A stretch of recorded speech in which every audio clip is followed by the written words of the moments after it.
What's up, everybody? I'm Greg Miller, and this is the Pride of Long Island. Colin Moriarty. Go Islanders. Go Islanders, indeed. Ladies and gentlemen, we just finished the PlayStation Keynote and PlayStation Experience. Colin, yes. What are your three biggest stories out of this? All right, well, first of all, Greg, the biggest news out of the event is Shovel Knight's coming to PlayStation 4, PlayStation 3, and PlayStation Vita. I've known about this for a little while, and I've been dying to tell you guys about it. Right. But now we can finally talk about it. It's coming. With Kratos. With Kratos is in it. Very cool. Yeah. I think it'll be right at home on Vita. Yeah. That's a pretty big deal. That is a big deal. Now, of course, let's get right into it. Uncharted 4. Uncharted 4. Good Lord.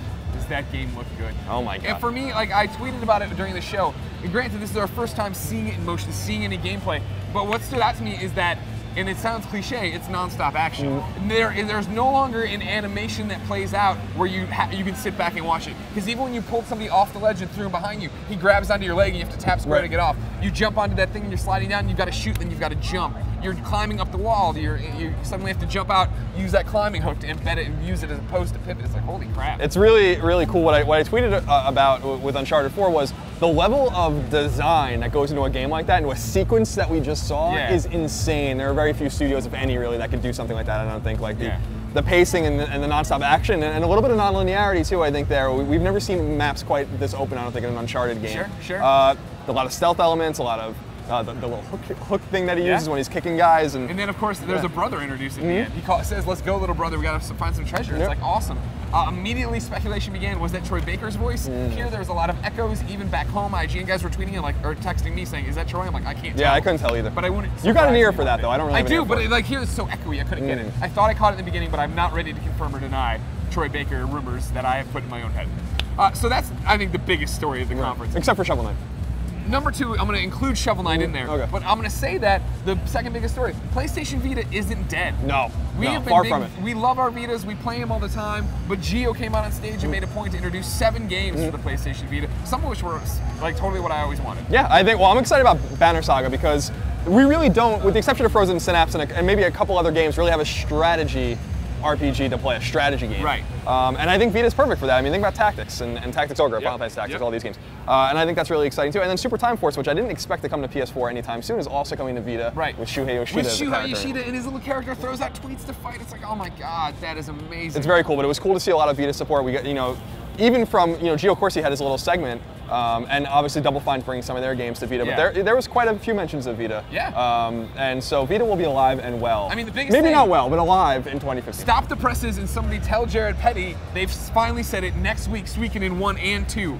I'm so ready to play those games. Very forever exciting. that Suikoden 2 might be the best game of all time. Those are PS1 classics, so you can play them on PS3 if you want as well. Yeah, exactly. But I'm counting them there. That's what I'm doing. And I think we'd be loath to ignore the Final Fantasy VII news. Oh, true. Final Fantasy VII. You're finally getting what you want, Square fans. Final Fantasy VII is coming to PlayStation 4. It's funny though, like they're doing it in with the least amount of effort humanly possible. It's the PC version that came out a couple years ago, and they're just putting it on PS4. Yeah. So a lot of trophies, and that's totally cool. I'm not really sure, looking at the trailer, like seeing those very polygonal graphics again and stuff, and the music and the sounds especially were it was very cool.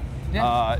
But whether or not, this is the Final Fantasy VII that everyone really wanted remains to be seen. But it's the Final Fantasy VII you're going to get. That's all you get. Yeah, I mean, outside of that, I mean, you mentioned Double Fine. I'm super stoked that Broken Age is coming, day and date, both parts, to PlayStation 4, to Vita. You get to play it there. It's an adventure game everybody loves. Obviously, Day of the Tentacle coming back. But one game we only saw for a brief second, it was a brand new one, at least to me, The Forest. Yeah, that game looks really cool. That looked awesome. It looks kind of losty, right? You're dropped on an island, or the forest, obviously, and then you have to kind of survive. You're killing a snake like Far Cry, and then you're wearing it as gloves, and then all these monster men are coming at you. It seems to have like a tower defense kind of vibe to it, of kind of like horde mode almost. I mean, that's like kind of what I got out of it. I don't know if that's really true or not, because it seemed like they were placing barricades and doing all these kinds of things and waiting for the attack. Yeah. And that was, I think, really cool. And of course, we saw another game that we knew about for a couple of years now, Edith Finch. Oh, yes. Which is from Giant Sparrow. Giant Sparrow, the guys who done Unfinished Swan. They kind of leaked this game a while ago. Oh, you leak your own stuff and you put it on your site. And you're like, hey, yeah, but Sony owns the game, so it's indies. They don't know that.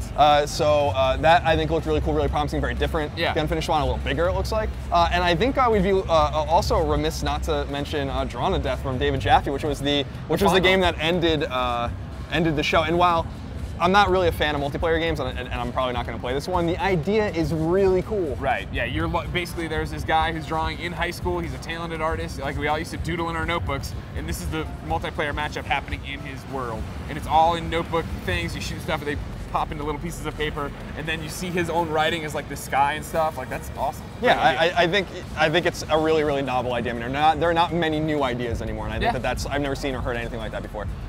So yeah, all this stuff, Shovel Knight's the biggest news, obviously, but everything else. Three biggest things were Uncharted, Vita's Not Dead, Rise of the Indies. That kind of puts everything except Final Fantasy. And Shovel Knight's 1A. Well, yeah, the Shovel Knight goes into 3. The Indies. And it's also 1A. So that's what we thought of PlayStation experiences, PlayStation Keynote. But ladies and gentlemen, what do you think? Let us know in the comments. Then keep coming back to IGN, of course, because we're still here. The PlayStation I'm here right now, Greg. Well, I know that, but I mean, the PlayStation experience isn't ending. There's still 2 more days of this, including a live podcast beyond. We're going to be posting all sorts of stuff. We've already played The Order. We've already played Fat Princess. We have played a ton of stuff. And we've put up articles and videos that you need to consume to keep us fed and employed here at IGN. Until next time, it's been our pleasure to serve you. Beyond.